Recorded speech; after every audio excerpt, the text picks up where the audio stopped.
তোমাদের লাভ লস নেই ভাই, তোমাদের জীবনটাই লস যদি না এত মজাদার, এত ইয়াম্মি, এত টেস্টি একটা পাতুরি তোমরা বাড়িতে একবার হলেও ট্রাই না করে থাকো। ভাই আমি এটা বলতে বাধ্য হচ্ছি, কারণ আমি চাই না তোমরা এত সুন্দর, এত মজার একটা রেসিপি মিস করে যাও।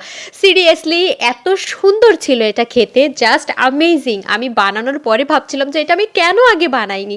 এই যে চলো তোমাদের সাথে পুরো ভিডিওটা শেয়ার করা যাক। এর জন্য কিন্তু আমি বড় সাইজের একটা মাছ নিয়েছি, এটাকে কিন্তু স্লাইস করে কেটে নিতে হবে, যার জন্য এর ভিতরে কিন্তু মশলা কিন্তু খুব ভালোভাবে গিয়ে থাকবে। আর হ্যাঁ, প্রথমে একটা কথা বলি, অনেকে হয়তো ভাবে মাছটা কিন্তু পুড়ে গিয়েছে, না একেবারেই না ভাই, কারণ উপরের যে পাতাগুলো, নিচের যে পাতাগুলো ছিল পুঁইয়ের, মানে পুঁই শাকের, সেগুলো কিন্তু এত সুন্দরভাবে ফ্রাই হয়েছে, এত ক্রিস্পি হয়েছে, ওগুলো মুখে দিলে একেবারে মিলিয়ে যাচ্ছে, একদম মুচমুচ শব্দ করছিল।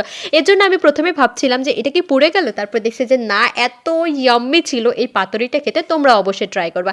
আর এই যে চলো এখন তোমাদের সাথে শেয়ার করা যাক মাছ ম্যারিনেট করতে হবে। এর জন্য কি কি মশলা ইউজ করলাম, আসলে তোমাদের হাতের কাছে যে মশলাগুলো আছে সেগুলো দিয়েই কিন্তু তোমরা ম্যারিনেট করতে পারো। আমি কিন্তু সেই মশলাগুলো নিয়েছি, তোমরা কিন্তু দেখে বুঝতে পারছো। আর এই যে এখন কিছুটা পরিমাণ উপর থেকে লেবু চিপে দেবো, কারণ মাছের গায়ে যে একটা বাজে স্মেল আসে সেটা কিন্তু একবারে চলে যাবে, মানে লেবু ইউজ করলে একেবারে এই গন্ধটা চলে যাবে। এখন খুব সুন্দরভাবে চিপে চিপে মেখে নিতে হবে।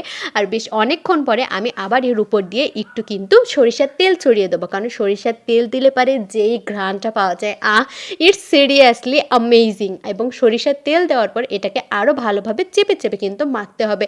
আর মাখার পরেই তো আসলে মানে এর স্বাদটা পাওয়া যাবে। যদি ভালোভাবে মাখাই না হয় তাহলে স্বাদ কীভাবে পাওয়া যাবে, তাই না? এখন এটাকে কিন্তু আমি 30 মিনিটের জন্য রেস্টে রেখে দেবো। যে এখন আমি চলে এসেছি এই যে পুঁইশাকের পাতা তুলতে। ভাই পাতা তুলতে এসে আমি তো পুরাই অবাক, পাতার একই হাল, মানে পাতাগুলোর প্রতিটা পাতার মাঝে মাঝে এক ধরনের মনে হয় ছত্রাক আক্রমণ করেছে। যাই হোক, কি যে কিছু হতেই পারে, আমি এই ধরনের পাতা তো নিব না। আসলে পাতাগুলো নিয়ে আমি ভালোভাবে ওই জায়গাগুলো ক্লিন করে নিয়েছি, মানে ওই জায়গাটুকু ফেলে নিয়ে সুন্দরভাবে ধুয়ে নিয়েছি। আর এই যে ধোয়াধুয়ির কাজ শেষ হয়ে গেছে, এবার চলে যাবো আমার মেইন কাজে। দেখো তোমাদেরকে দেখিয়ে দিয়েছি টুকি, তোমাদের সাথে একটু মজাও করে নিলাম। যাই হোক, এবার কিন্তু যে মাছটা ম্যারিনেট করে রেখেছিলাম এটাকে কিন্তু খুব সুন্দরভাবে আমি মুড়িয়ে নেব পুঁইশাকের পাতা দিয়ে। আসলে যে যেভাবে পারো সে সেভাবে মুড়িয়ে নিবা। আমি কিন্তু আমার মন মতোভাবে মুড়িয়ে নিয়েছি, তোমরা তোমাদের মন মতো যে রকমভাবে যে যেভাবে পারো সেভাবে মুড়িয়ে নিবা। এবার কড়াই কিন্তু কিছুটা পরিমাণে তেল দিয়ে উপর থেকে কিন্তু এই যে ম্যারিনেট করে রাখা এই যে মাছটাকে দিয়ে দিয়েছি, আর যতটুকু মশলা আমার ছিল সাথে বেঁচে সবগুলো আমি দিয়ে দিয়েছি।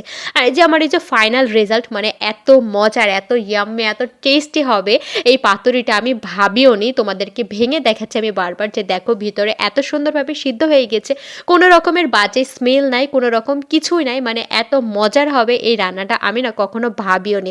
ফর দ্যাট ফার্স্ট টাইম মানে আমি এই পাতুরিটা তৈরি করলাম, এত মজা হবে আমি ভাবিও নি। তোমাদেরকে একটা কথা বলি, আমি কিন্তু এত প্রফেশনাল না, এভাবে আমি কিন্তু ভয়েস খুব বেশি দিও না। আমার ভুল ত্রুটি থাকলে ক্ষমাস্বরূপ দৃষ্টিতে দেখবেন। আল্লাহ হাফেজ।